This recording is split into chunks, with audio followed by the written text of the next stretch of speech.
Sans serif fonts have a special place in design. The word sans in French means without serifs. In the past 20 years, serif fonts have taken a backseat to sans serif fonts.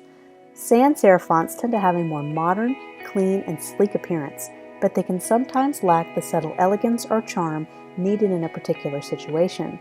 But if you want a modern, clean look, then a sans serif might become your best friend. Sans serif fonts are fonts that like the serif or tails or accents at the end of characters.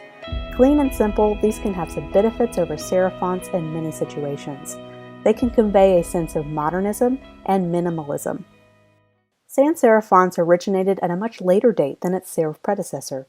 That's because the use of digital and computer screens required a more clean and simple font.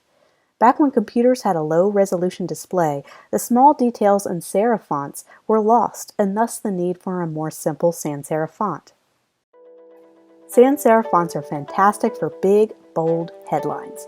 Take, for instance, this poster design. A serif font just does not have the high-impact modern design I'm going for. The sans serif font works perfectly and matches the overall theme of the poster. Sans serifs work great for headlines, but for small body copy that comes in large blocks of text, they can sometimes get lost. They are great for websites and digital mediums, and that's what they're designed for. But for print projects that require large blocks of text, sometimes a serif font works a little better, but it depends on the mood and style you're going for. It's hard not to mention a sans serifs without mentioning Helvetica. A sans serif like Helvetica works well with tight spacing. All sans serifs, especially when lowercase, work very well with tight spacing or gaps between the characters. Futura is a geometric style of sans serif. They tend to be mathematically precise, with its perfect round curves and circles. The Google logo is very close to Futura, although they added their own flair, of course.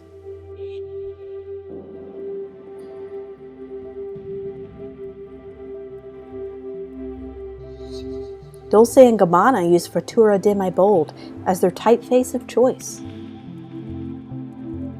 Avant-Garde is a font you may have seen several times in your lifetime, as they use that in all lowercase for the Adidas logo.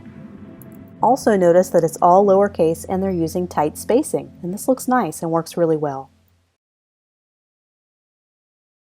Many companies that try to reinvent themselves in the modern era will sometimes switch their font from a serif to a sans serif to show an adaptation to the digital modern world.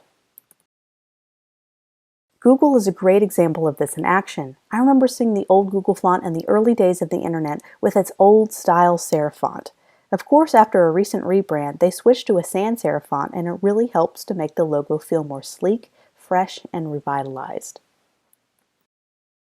Now that we know some of the basic typefaces and some of their uses in design, we're ready to learn about how to space them, learn what kerning is, and how font weights can dramatically impact a design's mood and feel.